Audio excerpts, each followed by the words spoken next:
हरिः ओम् श्रीगुरुभ्यो नमः। हरिः ओम् ब्रह्मानंद परमसुखदम्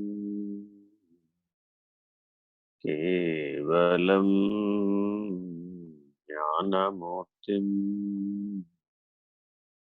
द्वन्द्वातीतम् गगनसदृशम् तत्त्वमस्यादिलक्ष्यम् एकं नित्यं विमलमचलम् सर्वधी साक्षिभूतम् भावातीतं त्रिगुणरहितं सद्गुरुं तं नमामि। नमो ब्रह्मादिभ्यो ब्रह्मविद्या सम्प्रदाय कर्तृभ्यो वंश ऋषिभ्यो महाभ्यो नमो गुरुभ्यः। सर्वोपप्लवरहित प्रज्ञानघन प्रत्यगर्थो ब्रह्मैवाहमस्मि। अहं पदार्थरहितः सदाशिवसमारम्भाः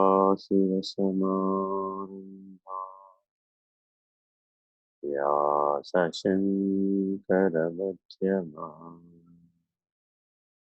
अस्मदाचार्यपर्यन्ताः वन्दे गुरुपरम्पराम्। हरिः ओम् श्रीगुरुभ्यो नमः। हरिः ओम्। నారాయణ నారాయణ. సాయిరామ్ గురుగారు. సాయిరామ్ అండి. 19వ శ్లోకం కంటిన్యూ చేస్తున్నామండి. ఓకే. వ్యాపృతేషు ఇంద్రియేషు ఆత్మా వ్యాపారీ ఇవ అవివేకినాం దృశ్యతే అభ్రేషు తావత్సు తావన్నివ యదాసిసి. ఆత్మను నిర్వచించలేని అయోమయ స్థితిలో, నిర్ణయించలేని అజ్ఞాన పరిధిలో ఆత్మను వివరించుటకు ప్రయత్నించగనే అనాత్మ లక్షణాలను ఆత్మయందు ఆరోపించడం జరుగుతున్నది.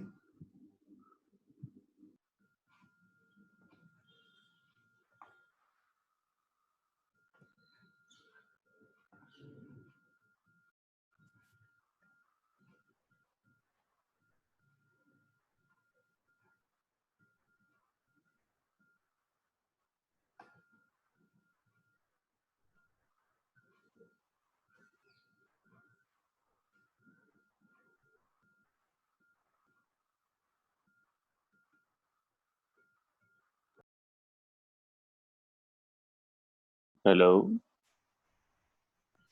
హలో, వినిపిస్తుందండి గురువుగారు?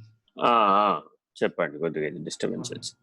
పర్వాలేదు, మళ్ళీ ఒకసారి రిపీట్ చేస్తాను. ఓకే.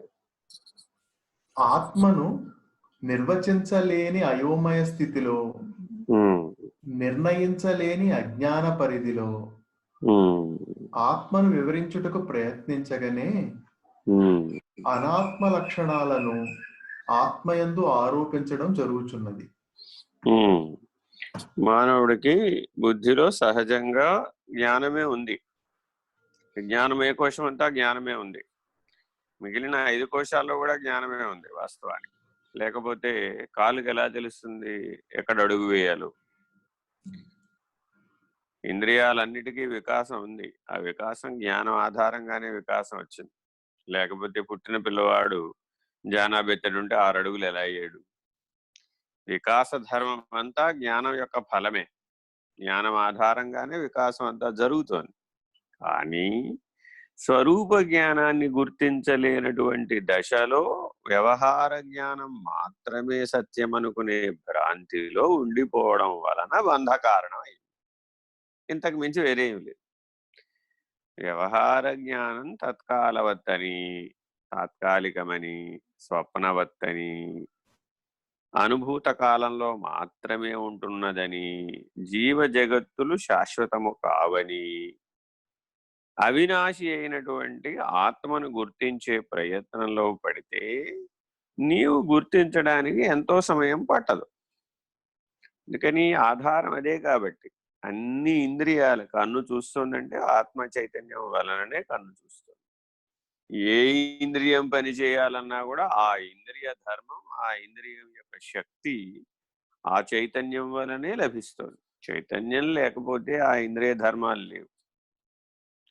జాగ్రత్తగా ఇది మనం ఏ నిర్జీవ శరీరం దగ్గరికి వెళ్ళి చూసినా ఇది మనకు అర్థమైపోతుంది. జీవ చైతన్యం అనేది అణు అణువున వ్యాపించి ఉంటేనే ఆయా కణాలలో ఆ జీవ చైతన్యం ప్రతిఫలించి వ్యవహారానికి ప్రేరేపిస్తోంది, వ్యవహారానికి సహకరిస్తోంది, వ్యవహారం జరుగుతోంది, ఫలితం వస్తోంది. ఈ కార్యక్రమం అంతా తత్కాలవత్తే తప్ప మిగిలిన కాలంలో ఉందా అంటే లేదు. మానవ జీవితం అంతా ఏదో కోరికలతో జీవిస్తున్నాడని మానవుడు అనుకుంటూ ఉంటాడు. కోరిక ఎంతసేపు ఉంటుంది? తత్కాలవత్ అంతే. అయితే నిషిద్ధ కర్మకు ప్రేరేపించేటటువంటి వాటి యొక్క ప్రమాదం వలన వ్యష్టి సమిష్టి ఇరుపక్షాలలో బాధపడేటటువంటి అవకాశాలు వస్తూ ఉంటాయి. అటువంటి వాటి జోలికి వెళ్ళొద్దు. నిషిద్ధ కర్మ చేయవద్దు. సత్కర్మను ఆచరించు. రాజసిక తామసిక కర్మను ప్రయత్నపూర్వకంగా విడువుము. నీ ఇంద్రియాలని విషయరసంతో పూరించే బదులు దైవరసంతో పూరించు. ఈ చేతులతో చేసే పని దివ్యమైనటువంటి పనే చెయ్యి. ఈ నోటితో మాట్లాడే పని దివ్యమైన అంశాలనే మాట్లాడు. ఈ మనసుతో ఆలోచించే పని దివ్యమైన ఆలోచనలే చెయ్యి. అప్పుడు నీలో దైవీ గుణ సంబంధమైనటువంటి సాత్విక లక్షణాలు అభివృద్ధి చెంది సత్వగుణ ప్రభావం చేత నీలో ప్రశాంతత నెలకొని, వైరాగ్యం నెలకొని, ఆ అభ్యాస వైరాగ్యాదుల చేత మనోవేగం తగ్గి, ప్రాణవేగం తగ్గి, ఇంద్రియ వేగం తగ్గి, వృత్తి వేగం తగ్గి, చేసే ప్రతి పనిని దివ్యాత్మ భావంతో చేస్తావు. దివ్యాహంగా చేస్తావు. దైవీ భావనలో చేస్తావు. అక్కడి నుంచి నీకు గురువు యొక్క సహాయం ప్రారంభమయ్యి శుద్ధోహం, బుద్ధోహం, నిత్యోహం, ముక్తోహం, కేవలోహం, పరోస్మ్యహం, ఇలా నీ పరిణామ క్రమానికి కావలసినటువంటి సలహా, సూచన, ఉపదేశం అందివ్వబడుతూ ఉంటాయి. నిదానంగా నువ్వు ఈ విరమించడం ఎట్లాగా అనేది నేర్చుకోవాలి. ఇంద్రియములే నేను, ఇంద్రియ వ్యవహారమే నేను, వ్యవహార ఫలమైన సుఖ దుఃఖములే నా జీవితంలో ప్రధానం అన్న స్థానంలో నుంచి ఇలా జాగ్రత్తగా వెనక్కి విరమించాలి. నీ స్వస్థానం వైపు విరమించాలి. నీ మూలం వైపు విరమించాలి. నిన్ను నీవు తెలుసుకోవాలి. నిన్ను నీవు పోగొట్టుకోవాలి. ఇది జన్మకు లక్ష్యం. ఎవరికైనా సరే, సకల జీవరాశికి ఇదే. అయితే మిగిలిన జీవరాశులకేమో విజ్ఞానమయ కోశం, మనోమయ కోశం వికసించలేదు కాబట్టి అవేమో ఈ జ్ఞానాన్ని తెలుసుకోలేవు. ఉదాహరణ, కపాలభాతి ప్రాణాయామం మానవుడు చేస్తాడనుకోండి. ఆ కపాలభాతి ప్రాణాయామం వలన మానవుడిలో ఉత్తేజితమైనటువంటి మేధస్సు పనిచేస్తుంది. అనేక రకాలైనటువంటి మేధస్సులో ఉన్నటువంటి టాక్సిన్స్, మాలిన్యాలు, విష పదార్థాలన్నీ కపాలభాతి వలన బయటికి వెళ్ళిపోతాయి. సో మానవులందరూ తప్పక రోజులో కొన్ని నిమిషాలైనా సరే కపాలభాతి ప్రాణాయామం చేయాలి. ఇది విధి. సాధకులకైతే ప్రతి సంధ్యావందనంలోనూ సంధ్యా సాధనలోనూ ముందు తప్పక ప్రాణాయామం ప్రారంభించే ముందు, శ్వాసను గమనించే ముందు ఈ కపాలభాతి ప్రాణాయామం కొద్ది నిమిషాలు 3 లేక 5 నిమిషాల పాటు కనుక చేస్తే అప్పుడు నీ నీ మనోబుద్ధులు సహజంగానే విషయాల్లో నుంచి విరమించేస్తాయి. కపాలభాతిలో అదో లక్షణం కూడా. బలంగా గనక కపాలభాతి చేయడం గనక చేతనైతే అప్పుడు అనులోమ విలోమ సమప్రాణాయామాలు సులభంగా సాధ్యమైపోయి. అయితే ఒక ఉడతను చూసినా కూడా ఉడత కూడా కపాలభాతి ప్రాణాయామం చేస్తున్నట్టే కనబడుతుంది. అప్పుడు అది కూడా రకరకాల శబ్దాలను వెలువరిస్తూ ఉంటుంది. కానీ నిజానికి అది కపాలభాతి ప్రాణాయామం దానికి తెలియదు. దానికి ఆ వికాసం లేదు, దానికి ఆ విజ్ఞానం లేదు, దానివల్ల ప్రయోజనాన్ని పొందగలిగే తెలివి లేదు. అది కూడా తన కోమేట్స్, తన సహజీవనం చేసే ఉడతల్ని పిలవడానికి అదొక ప్రక్రియ. దానికి ఈశ్వరుడిచ్చిన వరం. ఇలా గమనిస్తే ప్రతి జీవిలో కూడా దానికి సంబంధించినటువంటి టాలెంట్, ప్రతిభ ఆ జీవిలో ఉంటుంది. అమీబా మల్టిప్లై అయినట్టుగా మనం మల్టిప్లై కాలేం. మరి మనకంటే అమీబా గొప్పదందామా? అలా ఎలా అంటాం? ఎందుకని? వాటికి ఏ రకమైన పంచకోశ వికాసము లేదు, విచారణ లేదు. వికాసము విచారణ లేనివాడు విరమణ ఎలా చేస్తాడు? వివేకాన్ని ఎలా పొందుతాడు? విజ్ఞాన స్థితిలో ఎలా ఉంటాడు? కాబట్టి చాలా జాగ్రత్తగా మానవ జన్మని సద్వినియోగం చేయాలి. చదవండి. ఇంద్రియములు విషయ ప్రపంచంలో రమించుచుండ ఆత్మయే విషయ ప్రపంచమున రమించుచున్నట్లు గోచరించుచున్నది.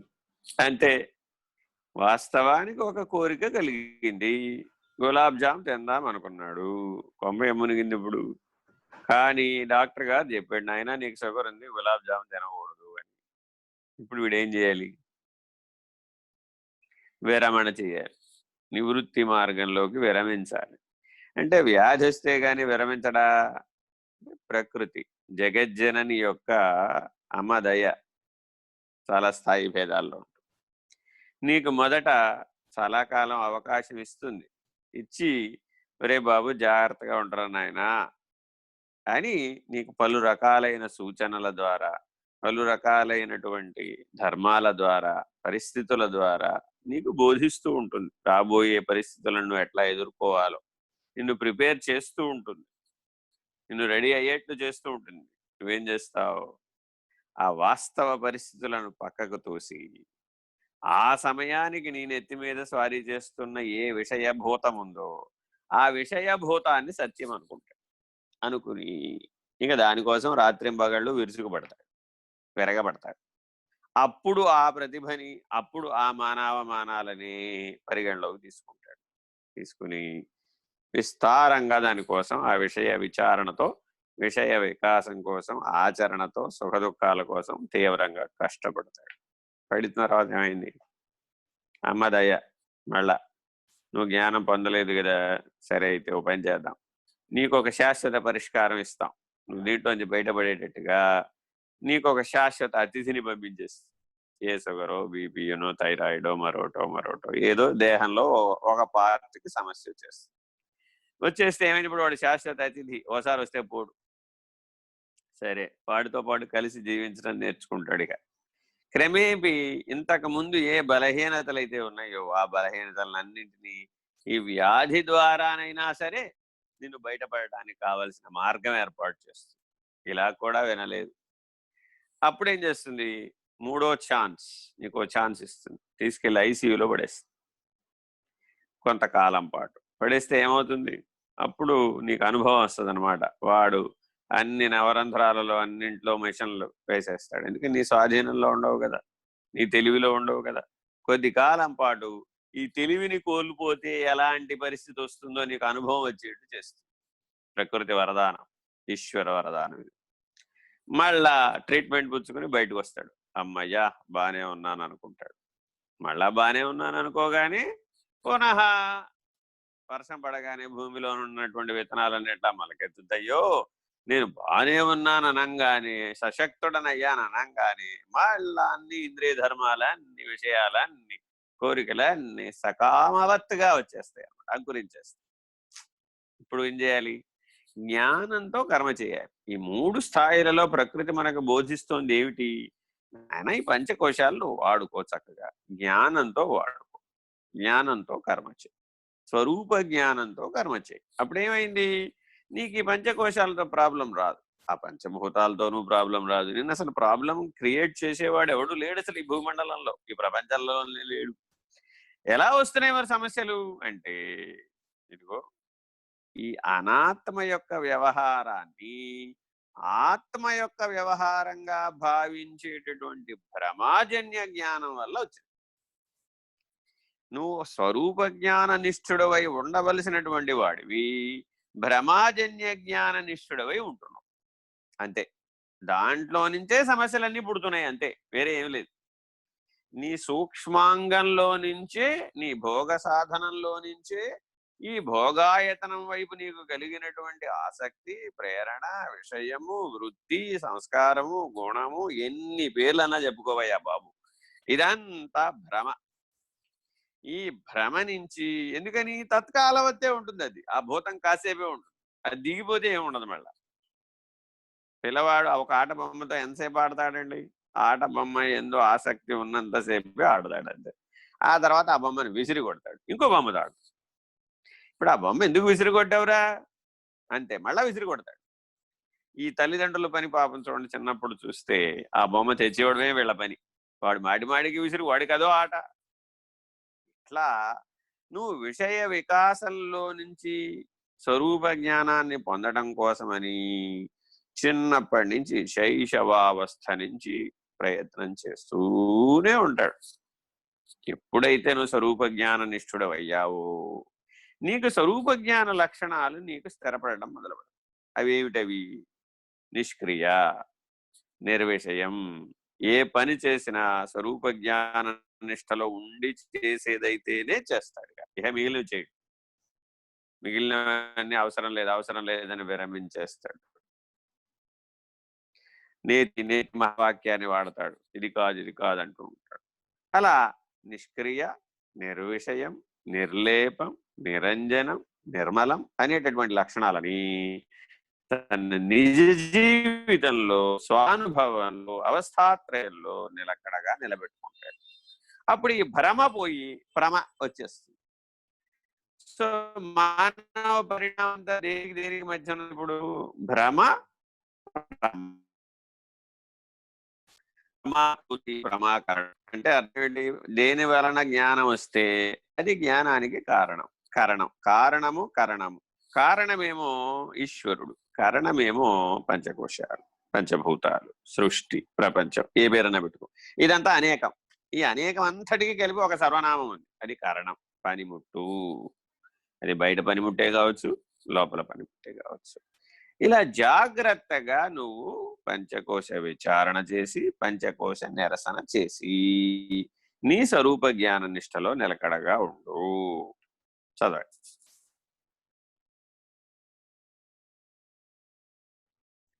ఒక్క నిమిషం గురుగారు, అది కనెక్షన్ డ్రాప్ అయిందండి. కొద్దిగా ఇవాళ ఇంటర్నెట్ కొద్దిగా వీక్ గా ఉందండి. అవునండి, ఓకే, మళ్ళీ లాగిన్ అయ్యింది.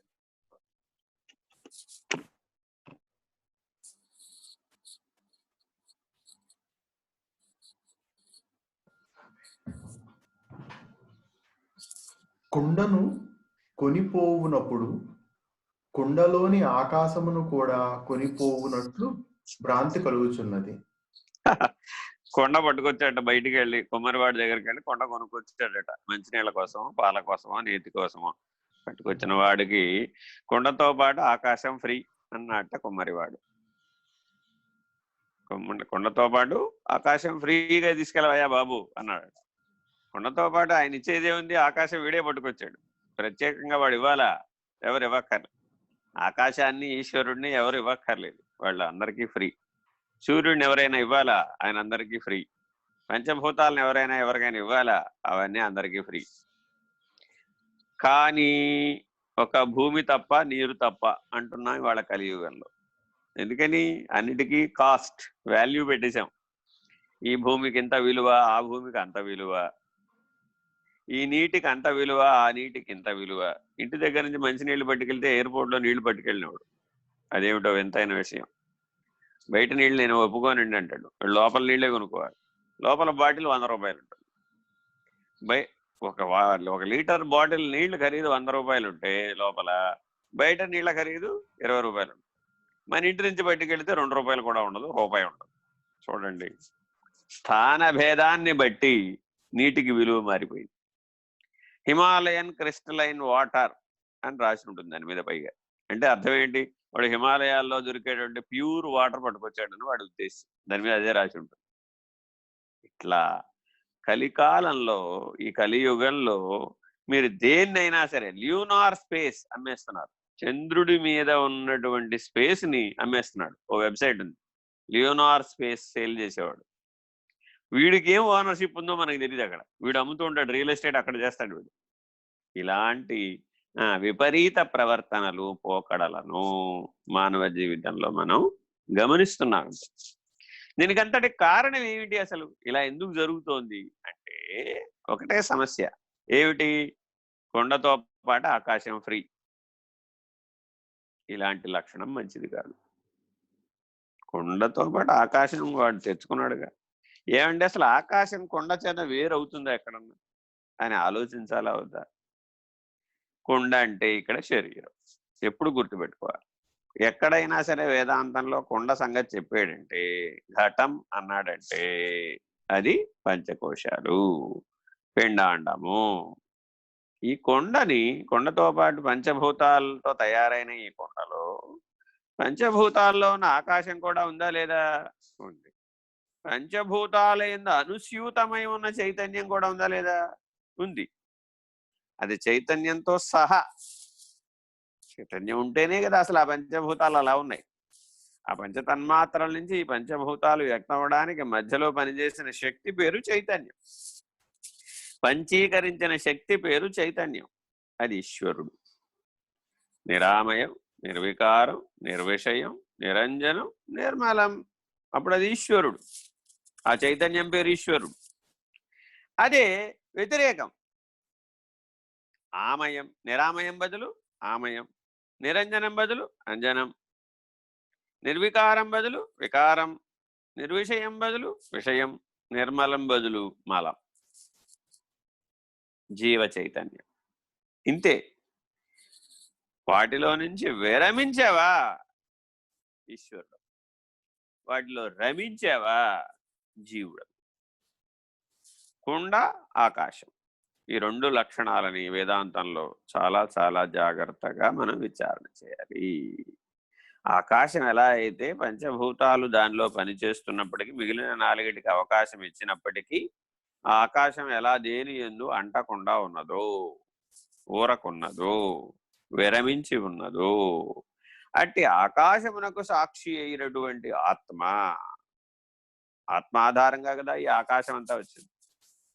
ఆ పరమాత్మ ఆధారంగా కదా ఈ సృష్టి అంతా వచ్చింది. అటువంటి పరమాత్మ స్థితి యందు నిలకడ చెందాలి. చదవండి. కుండను కొనిపోగలమే గాని సర్వగతమైన ఆకాశమును నడిపించుట ఎట్లు? భలే ప్రశ్న అడిగారు. అర్థమైందని? ఇప్పుడు కొండ చేతితో పట్టుకుపోతున్నాడు, కొండతో పాటు కొండలో ఉన్న ఆకాశాన్ని కూడా పట్టుకుపోతున్నాను అనుకున్నాడు. మానవుడంతా కూడా పంచకోశాంతర్వర్తి అయినటువంటి ఆత్మని, పరమాత్మని గుర్తించక పంచకోశాంతర్వర్తి అయి ఉన్నటువంటి విషయ వ్యవహారాన్ని కూడా పట్టుకుపోతున్నాను అనుకున్నాడు. It is a moving moving moving moving bunch of flowers. ఎలా అయితే అంటున్నామో ఆ బంచ్ ఆఫ్ విషయాలు, అంతకుమించి వేరే ఏం లేదు. పొద్దున్న లేచిన దగ్గర రాత్రి నిద్రపోయే వరకు ఏదో ఒక విషయం, శబ్దస్పర్శ రూపరసగంధాత్మకమైన విషయ సంపుటి, విషయ సంగ్రహం. మానవ జీవితం అంతా జనన నుంచి మరణం దాకా కాసేపు కళ్ళు మూసుకుని లెక్కేసాం, అంతా ఒక బంచ్ ఆఫ్ ఫ్లవర్స్, ఓ విషయ సంగ్రహం, అంతకు మించి ఏమి లేదు. ఈ విషయ సంగ్రహం ఎటువంటిదట? ఆ కుండలో ఉన్న ఆకాశం లాంటిదట. తన్నెత్తి మీద బరువు మోస్తూ ఉంటాడు. ఎవరినైనా చూడండి, చాలా నిరాశగా, నిరాసక్తంగా, డిప్రెస్డ్గా, అప్రెస్డ్గా, సప్రెస్డ్గా, టెన్షన్గా, కళ్ళు ఫెళ్ళుగా, బీపీతో, క్రోధంతో, పేలాలు వేగినట్టుగా వేగుతూ ఉంటాడు. ఉప్పు నిప్పులాగా ఎగిరెగిరి పడుతూ ఉంటారు. వాడిని చూస్తే ఏమనిపిస్తుంది? ఓ, వీడి జీవిత భారానంతా వీడి నెత్తి మీద మోస్తున్నాడు. జీవ చైతన్యం ఇప్పుడు నెత్తి మీదకి వచ్చేసింది ఏకంగా. అహంకార సదృశ్యమైనటువంటి ప్రవర్తన ఏ స్థాయిలో అయినా కావచ్చు. ఆ అహం రహితమైనటువంటి నిర్ణయం వాడికి తెలియదు. దానికోసం ప్రయత్నించలేదు, సాధన చేయలేదు, తనను తాను తెలుసుకునే ప్రయత్నం చేయలేదు. చేస్తే ఏమైంది? ఈ కుండలో ఆకాశం ఏమిట్రా బాబు, పెద్ద నిరవయవ ఆకాశం బయటంతా ఉంటే, ఆ నిరవయవ నిరంధ్ర నిశ్చల ఆకాశం బయట ఉంటే, అటువంటి పరబాహ్యంలో ఈ అనంత విశ్వం ఓ కొండ.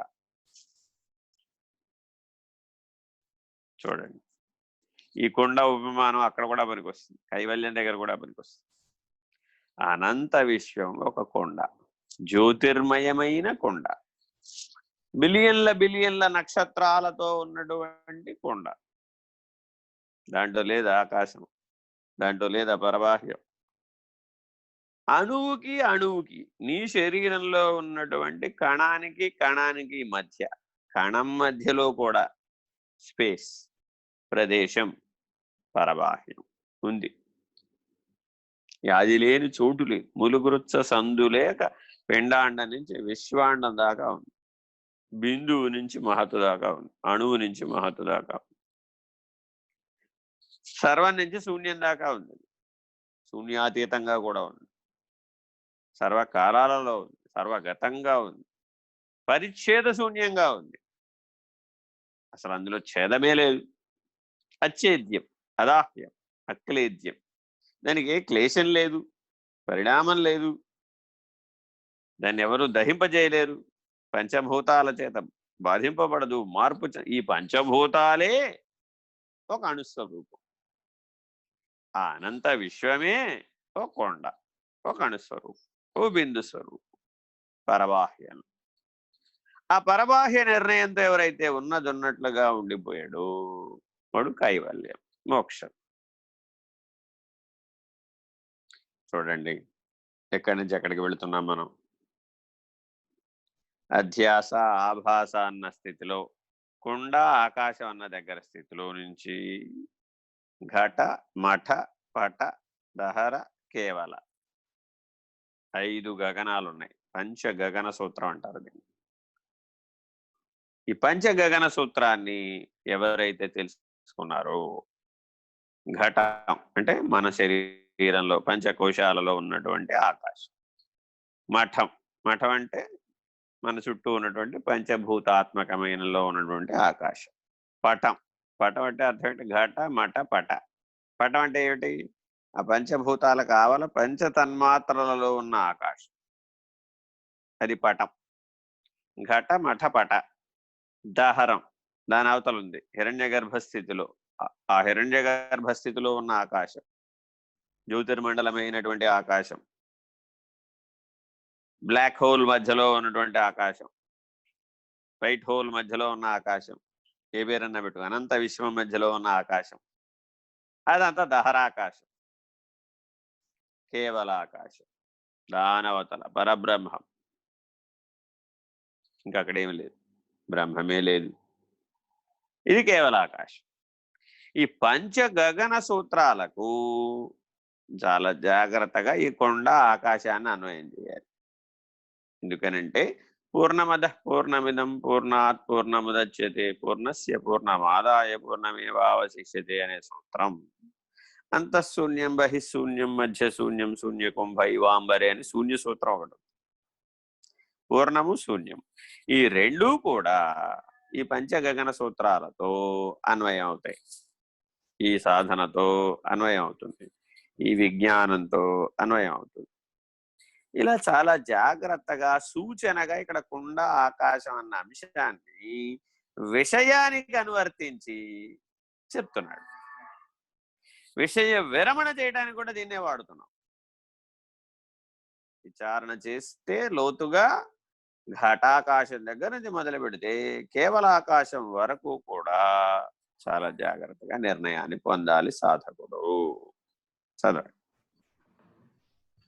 కుండను కదిలించగానే ఆకాశము కదిలించబడలేదు.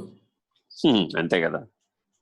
యథార్థానికి కదిలిడి కుండ కదలని ఆకాశంలోనే కదులుచున్నది.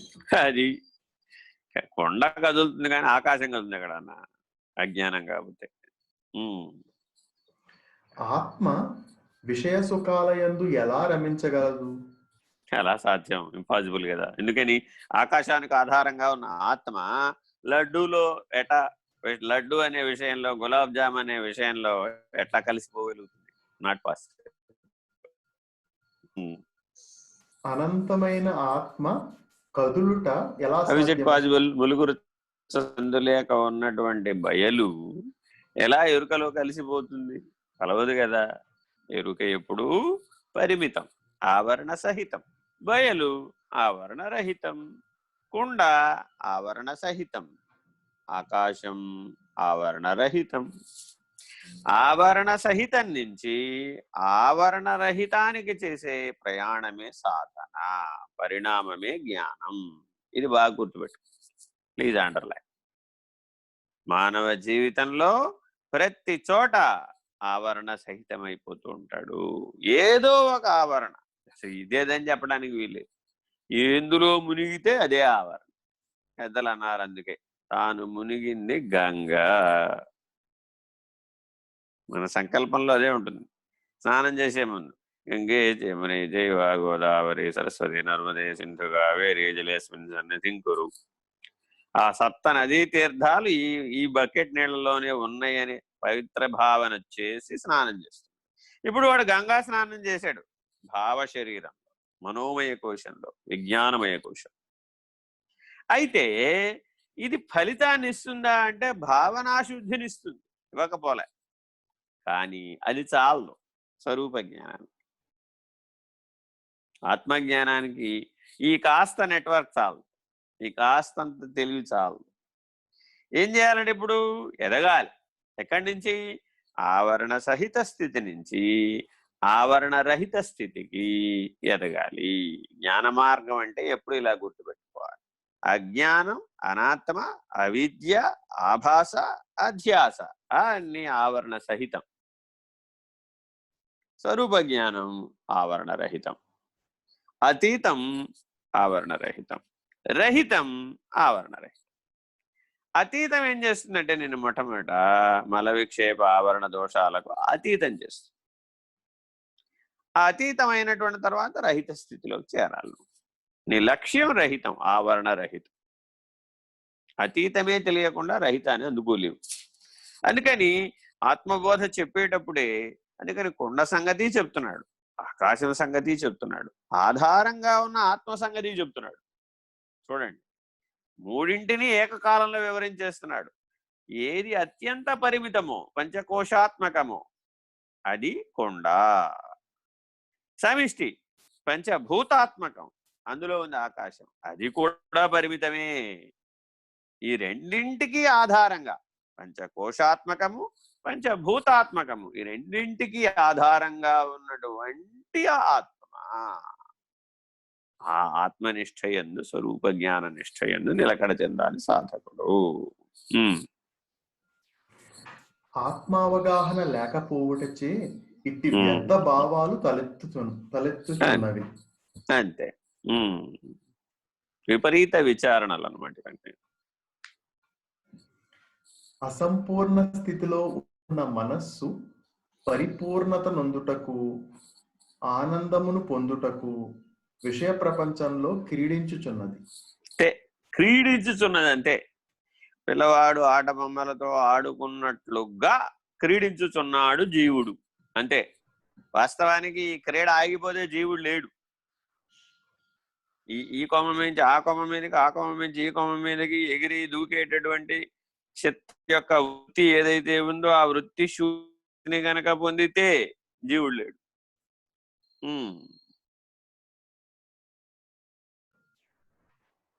మరి పూర్ణ స్వరూపమైన ఆత్మ దేనిని అభిలషించి ప్రయత్నము సాగించవలను? అంతే కదా. ఏం చేయబడ్డారండి మరి నన్ను? ఏం చేయొద్దంటారేమిటి? అది కదా మన ప్రశ్న. ఏమైనా చేయడానికే కదా నేను పుట్టాను, ఏమైనా చేయడానికే కదా నేను రోజు నిద్రలేస్తున్నాను, పని కోసమే కదా నేను పుట్టాను. పని ఫలితం లేకపోతే మానవ జన్మకు అసలు అర్థమే ఉంది, నిరర్థకం కదా.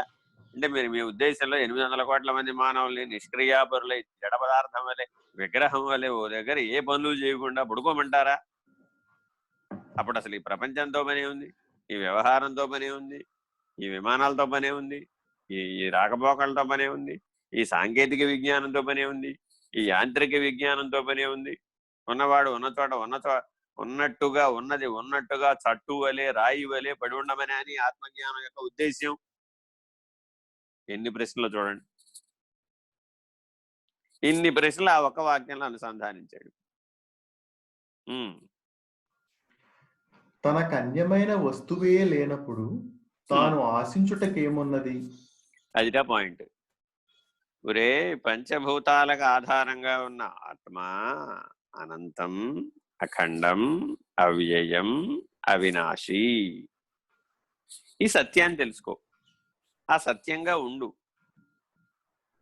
నీ పని నువ్వు సామాన్యంగా చేసుకో. ఎవరు చేసుకోవద్దన్నారు? సామాన్యంగా చేసేదానికి నీకు ఈ గొడవంతా అవసరం లేదు. విశేషంగా చేసినప్పుడే నీకు ఈ తగాదా వచ్చింది. అయితే విశేషం అవసరమా కాదా అంటే, వికాసానికి విశేషం అవసరం, కానీ వికాసం పొందిన తర్వాత విజ్ఞానం అవసరం. వికాసం పొందడానికి నువ్వు చేసే ప్రయత్నం విజ్ఞానం దిశగా లక్ష్యంగా లేదనుకో, అప్పుడు విపరీత జ్ఞానం అయిపోతుంది, భ్రమాజన్య జ్ఞానం అయిపోతుంది. ఈ జాగ్రత్త తీసుకో, అది ఆత్మజ్ఞానం చెప్పేది. కర్మలు ఆచరించాలా వద్దా? తప్పక చేయాలి.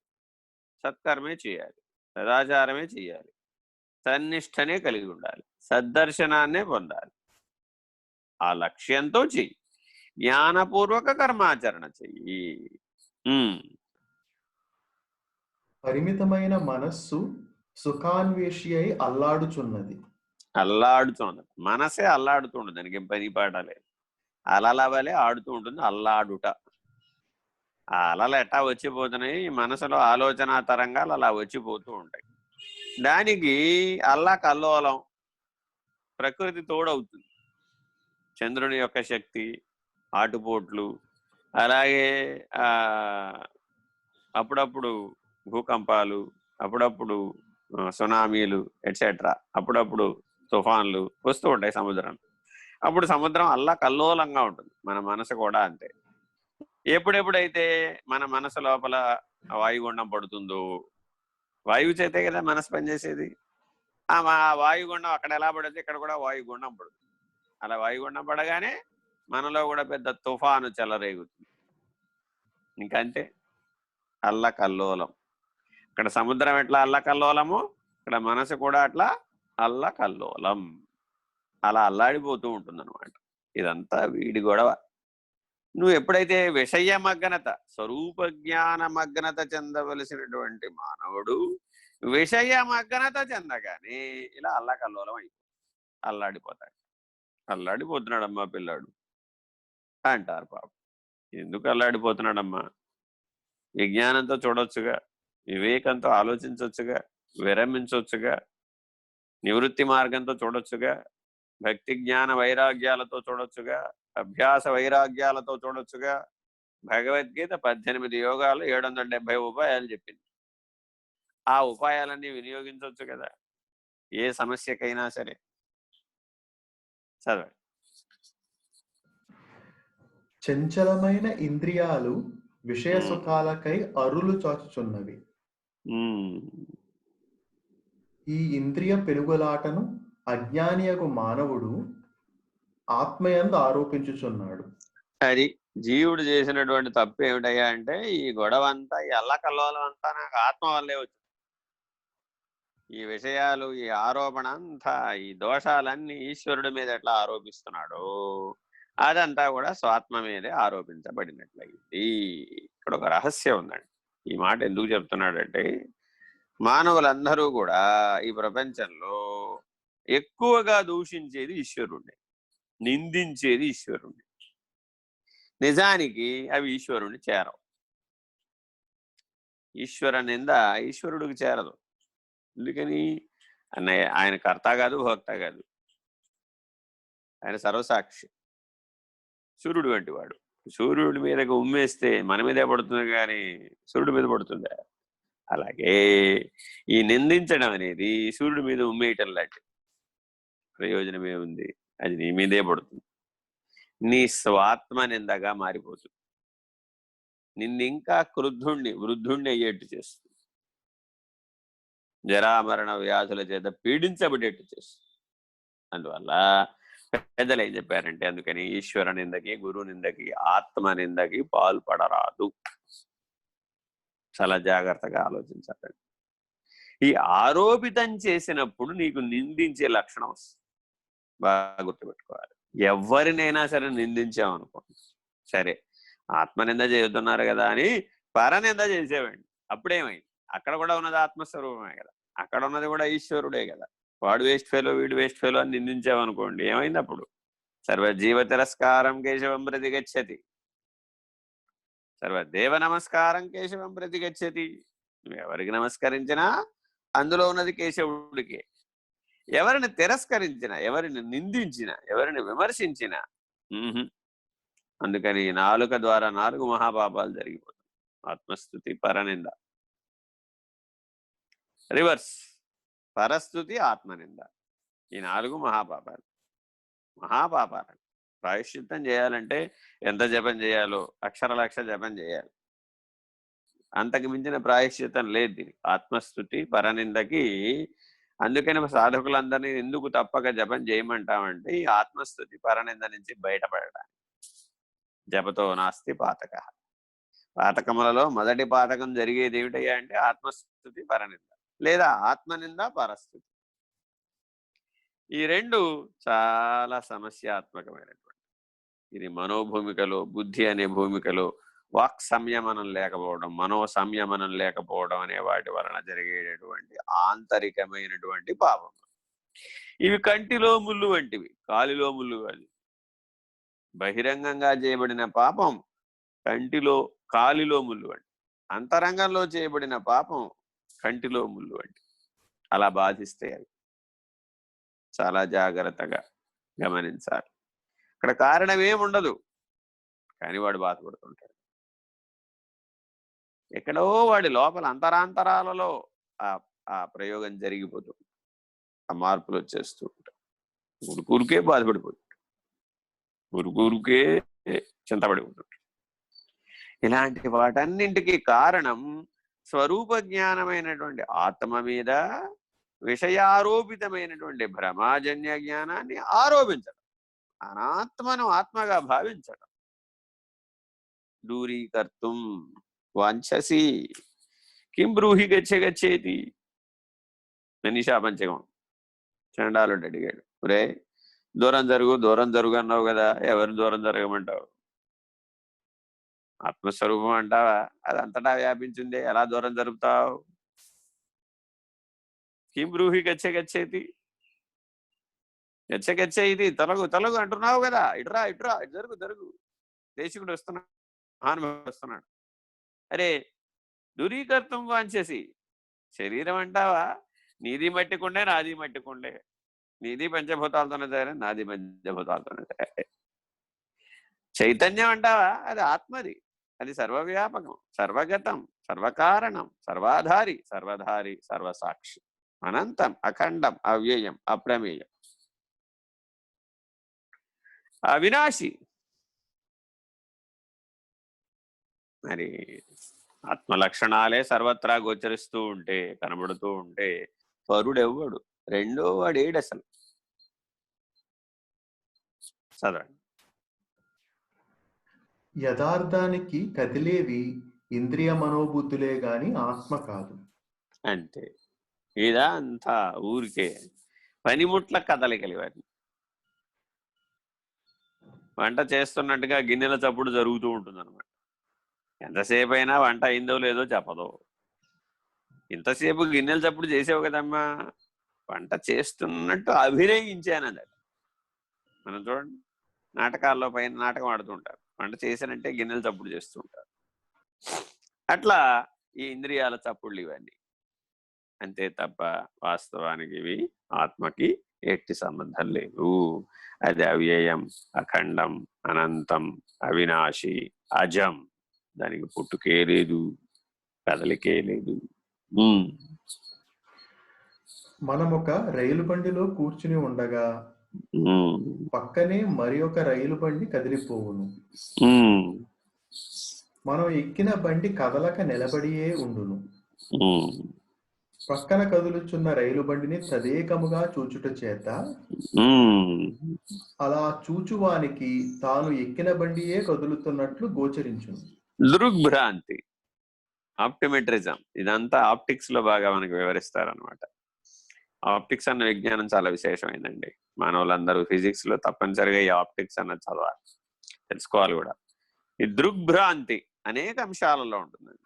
రైలు ప్రయాణం చేస్తున్నప్పుడు బయట ఉన్న చెట్లు, భూమి పరిగెడుతున్నట్టు, సూర్యుడు చంద్రుడు పరిగెడుతున్నట్టు, అలాగే స్థిరంగా ఉన్న రైల్లో కూర్చుని పక్కనే ఉన్నటువంటి పరిగెట్టే రైలును చూసి ఈ రైలే వెళుతున్నట్టు, ఇదంతా దృగ్భ్రాంతి. ఈ భ్రమాజన్య జ్ఞానంలో నుంచి బయటపడాలి. ఇంద్రియాలు చూపెట్టేవన్నీ సత్యం కాదని విచారణ ద్వారా తెలుసుకోవాలి. చెలించు బండిని తాను తదేకంగా చూచుట చేత చెలించు స్వభావము కల తన నేత్రములు తమలో చలనమును భావించుట వలన ఆ నేత్రములు గల శరీరమును మోయుచున్న రైలు బండి కదులుచున్నట్లు తెలిసినది. చూడండి ఎంత బాగా విశ్లేషించాడు. చలనం అన్నది కామన్ గా సింక్ అయినటువంటి లక్షణం అనమాట. ఆ రైలు బండి కదులుతోంది, కదిలే లక్షణం కళ్ళకుంది, కదిలే లక్షణం మనసుకుంది, కదిలే లక్షణం బుద్ధికుంది, కదిలే లక్షణం శరీరానికి ఉంది, కదిలే లక్షణం పంచకోశాలకు ఉంది. కదలటం అన్న ఒకే ఒక్క అంశం మీద సింక్ అయినాయి ఇవన్నీ. స్వభావం అంటే అది సింక్ అవ్వడం. సింక్ అయితే స్వభావం అండి, బాగా గుర్తుపెట్టుకోవాలి. దేనికి సింక్ అయితే అది స్వభావం. నువ్వు దేనికి సింక్ అవుతున్నావు గమనించాలన్నమాట. అదే నీ స్వభావం. నీ స్వభావాన్ని గుర్తించడం ఎట్లాగా? నువ్వు దేనికి సింక్ అవుతున్నావో తెలుసుకుంటే అదే నీ స్వభావం. ఈ సింకింగ్ అన్న పదం నీకు ముక్త స్థితిలో కూడా చెప్తాం. రాబోయే శ్లోకాలలో ముక్తుడి యొక్క వర్ణన ఉంటుంది. ఆ ముక్త స్థితిలో దేహాన్ని వదిలేస్తే ఇది ఎలా జరుగుతుందనేది కూడా చెప్తాడు.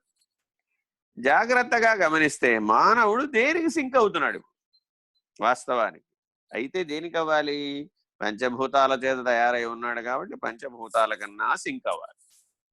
లేదంటే పంచభూతాలకు ఆధారంగా ఉన్నటువంటి పంచ తన్మాత్రలతోనైనా, అపంచీకృత స్థితిలో ఉన్న పంచ తన్మాత్రలకైనా సింక్ అవ్వాలి. దానికి అవ్వకపోతే సర్వానికి ఆధారంగా ఉన్నటువంటి ఆత్మస్థితిలో అయినా, బ్రాహ్మీభూత స్థితి ఎందైనా సింక్ అవ్వాలి. అలా అయిన వాడేమో ఆవరణ రహిత స్థితికి చేరాడు, ముక్త స్థితికి చేరాడు. ఈ జాగ్రత్తగా సమన్వయం, అన్వయం, సంయమనం, సమన్వయం, సంయమనం, సమదర్శనం, ఈ సమత్వం అన్నది దేనితో అయితే నీకు వస్తుందో ఈక్విలిబ్రియం స్టేటస్ అంటాం దీన్ని మనం, సమతాస్థితి అంటాం. నువ్వు దేనితో అయితే సమతాస్థితిని గనక పొందుతున్నావో ఆయా సమతాస్థితి యొక్క లక్షణాలు నీలో ప్రతిబింబిస్తూ ఉంటాయి. నీవు అది అయిపోతూ ఉంటావు ఆ కాసేపట్లో. ఒక రకంగా చూస్తే ఇది విపరీతంగా ఉన్నది వాలికి రామాయణంలో. ఎవరైనా తను ఎదురుకుండా వచ్చాడు అనుకోండి, వాడిలో ఉన్న సగం తెలివి, సగం శక్తి, సగం కుచ్చేసుకుంటాడు వాడికి తెలియకుండా, వాడి పర్మిషన్ లేకుండా. That is his capacity. వాడు అసలు ఒరిజినల్ గానే మహాబలవంతుడు. ఆ మహాబలవంతుడికి ఏమైపోతుందంటే వాడు ఎవరి ముందుకు వస్తే, ఎవరి ముందు వాడు నిలబడితే వాడిని అలా తదేకంగా చూసేటంటే వాడిలో ఉన్నటువంటి సగాన్ని బుచ్చేసుకుంటాడు. ఇలాంటి లక్షణాలు ఇవాళకి కూడా మానవుల్లో ఉన్నాయి. చాలా జాగ్రత్తగా గమనిస్తాం. All these are called psychic powers. అతీత శక్తులు అంటాం. ఈ అతీత శక్తులన్నీ మనసులో ఉంటాయి, ఈ బుద్ధిలో కూడా ఉంటాయి, విజ్ఞానమయ కోశంలో కూడా ఉంటాయి. కానీ ఇవేవి ఆత్మ కాదు, ఇవేవి బ్రహ్మము కాదు. ఈ చలనశీలమై ఉన్నటువంటి తలములు ఎన్నో ఉంటాయి. ఇట్లాగా ఇక్కడే ఉండి ఎక్కడికో వెళ్ళొచ్చేయచ్చు, ఏదో చేసి వచ్చేయచ్చు, ఏదో చూసి కూడా వచ్చేయచ్చు, ఇంకేం చేయవచ్చు, ఆరోపించుకోవచ్చు. నేనే భగవంతుడు, నేనే మిమ్మల్ని అందరిని నడిపిస్తున్నాను, నేనే ఇప్పుడున్న దేశాధినేతలందరినీ లోపలుండి గైడ్ చేస్తున్నాను, వాళ్ళని అట్లా చేసేటట్టుగా ప్రేరేపిస్తున్నాను, నేనే పరమాత్మని. శ్రీకృష్ణ పరమాత్మ నాకు ఇప్పుడు అప్పచెప్పాడు కలియుగంలో. ఇలా భావించే వాళ్ళు కూడా ఉన్నారు. దోషం కదా. ఇదంతా చలనశీలమైన పద్ధతి. స్థిరం కాదు ఇది, అచలం కాదు, అవ్యయం కాదు, అఖండం కాదు, అనంతం కాదు, అవినాశి కాదు. కాబట్టి ఎప్పుడెప్పుడైతే నువ్వు కదులుతున్నావో కదిలేదానికి ఎరుకని పేరు. తా కదలడట పరమశివుడు, కదిలేడిది మాయట. 2 మాటల్లో తెరిచేశారు. ఆత్మ కదలదు. నిన్న కూడా చెప్పుకున్నాం. జాగ్రత్తగా మారాలన్నమాట. అచలం నిత్య సర్వగత స్థాణు అచలోయం సనాతన. ఎందుకంత కదిలిపోతున్నావు నాయన? స్థిరంగా ఉండు, నిలకడగా ఉండు. కానీ ఏ గురువు దగ్గరికైనా వెళితే మీరు ఆ ఆశ్రమంలో ఉన్నటువంటి సాంప్రదాయాన్ని జాగ్రత్తగా గుర్తించాలి. కొన్ని సాంప్రదాయాలు ఏర్పడ్డాయి సృష్టిలో భాగంగా. రకరకాలైనటువంటి ఎగరటాలు, గెంతటాలు, దూకటాలు,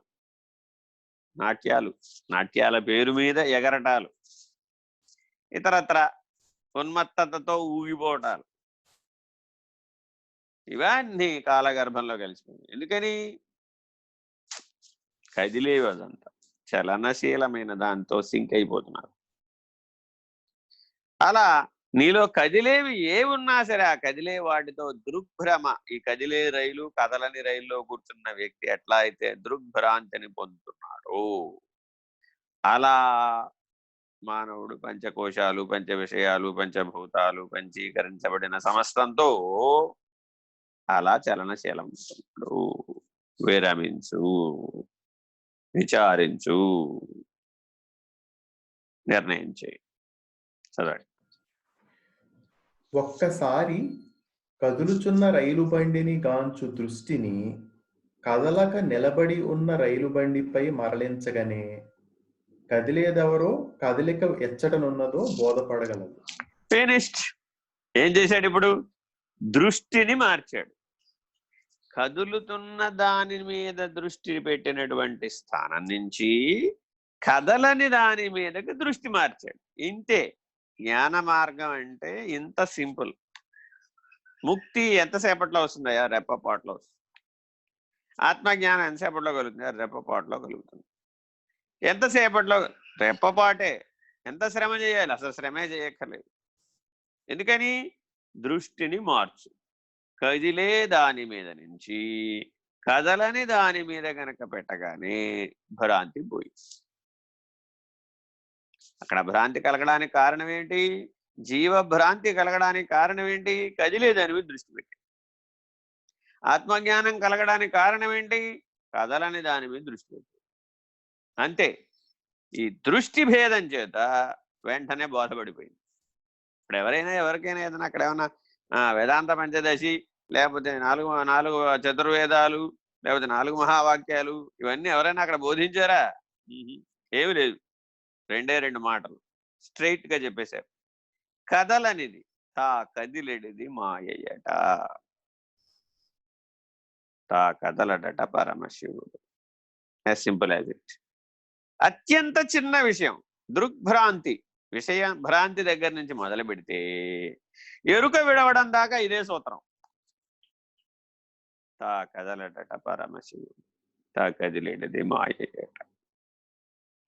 కదులుతున్న దాని మీద దృష్టి నుంచి కదలని దాని మీద దృష్టి నిలుపు. చూపు నింటి మనసు నిలచొరసు జ్ఞానికి.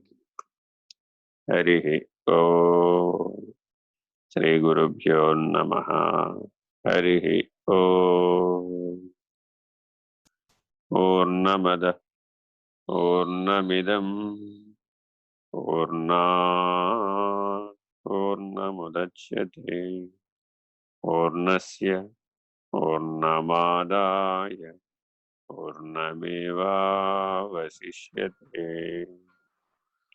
ఓం తత్సత్. ఓం శాంతి శాంతి శాంతి. హరి ఓం. శ్రీ గురుభ్యో నమః. హరి ఓం. నారాయణ నారాయణ. సాయిరామ్ గురువు గారు. సాయిరామ్.